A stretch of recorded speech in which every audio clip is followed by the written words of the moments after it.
In this tutorial, we're going to take a look at rotations, and we're going to rotate this rectangle. And when you are going to rotate something, you need two specific things. You need the point that it's rotating around. It's called the center of rotation. And this is the point that I've chosen for the center of rotation for this example. The center of rotation can actually be a point on the figure itself, or it can be off it. So we're going to do an example with it being off the original image. And you need to specify the angle it rotates and then also the direction it rotates. So we're going to rotate this 90 degrees counterclockwise. And that's what CCW is an abbreviation for, counterclockwise, which means the opposite direction a clock spins. So if this was a clock here, clockwise, that's what CW represents, is going in the direction of the clock. Clock spins or rotates in this direction, the hands go around. So that's clockwise. Counterclockwise is in the opposite direction. So counterclockwise would be going in this direction here. And that's what we're going to do in this example. So 90 degrees counterclockwise. So a lot of the rotations, especially if they're like 90 degrees in either direction or 180, it is possible to do a lot of that without a protractor, but I'm going to use the protractor just to show more specifically exactly what you're doing. So you have to take your protractor and you put it so that its center is right on that center of rotation. And so I'm going to do the points D and C first, and then we'll get to A and B here in a moment. So D here is right, and D and C as well are right on the 0 line.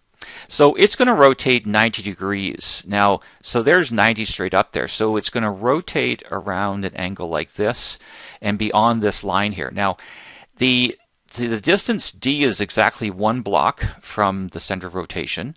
So its image is going to be exactly 1 block up there on that 90 degree line. So the image of D would be this point right here. Now C is 1, 2, 3, 4. C is 4 blocks to the right of that center of rotation. So it's going to rotate to a point up here 4 blocks above. So it has to be the same distance away. So 1, 2, 3. See, that point right there would be the image of C. Now let's not do too much at once here. So let's move the protractor out of the way. So that's the image of D. So if D is the original point, then D prime is its image. That's C. This is the image of C. So we'll call that C prime. Remember, the prime means the image of the C point. So let's do A and then B now. So I bring my protractor back. Now I need it centered here. Now I need the 0 line through. Now I'm going to do A next. So I need it through. So I need to rotate the protractor.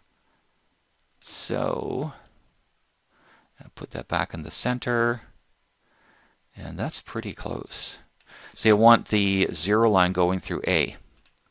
So this distance that's how far A is from that. So now we could use a ruler to measure that, but a way to get that pretty much exact distance is to look at it this way. If I go from my center of rotation down 2 blocks and across to the right 1, then that gets me exactly to A. So it's kind of like if I do this. If I go to the right 2 and up 1, you see that to the right 2 and up 1 is the same distance as that. So this point right here would be the image of A. So let's move the protractor off again. So that's A prime right there. And now let's do B. So I need to rotate my protractor again because I want the 0 line going through B now. So I need to rotate it. No, I think I need to go a bit more. Yeah, not quite. Yeah. That's pretty close. I'm not on the center right now, but there we go, right through B. So there's the B point. So I want that distance up here at 90.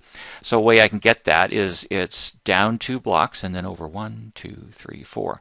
So if I go over 2 and up 1, 2, 3, 4, that right on the 90 there, that's going to be my B, the image of B. So right there, B prime. Let's move our protractor out of the way. So that is the image of B. And let's draw in the sides now. You'll be able to see the rectangle better.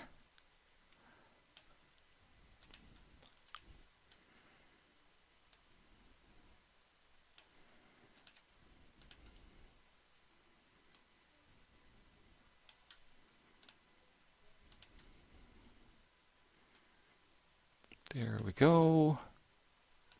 So that's a rectangle. Now notice it is the same size, and that's another property of rotations. Is for example, the AB side is 3 blocks, so A prime B prime is also 3 blocks long. CB was 2, so C prime B prime is 2 blocks. For example, this angle here and this angle here, they're both 90s. Actually, all 4 of these angles are 90 degrees, and same with this one here. So that's another property of rotations, is the image is the same size exactly as the original. And one way I guess I could show that is I could take this and rotate it 90 degrees. And that's pretty close. And it should, whoops, I did not mean to move the whole thing. It should coincide pretty well exactly with the original, with the image, sorry. Okay, so put this back here. So that's how you do rotations, and those are some of the properties of rotations as well. And that's the end of the tutorial.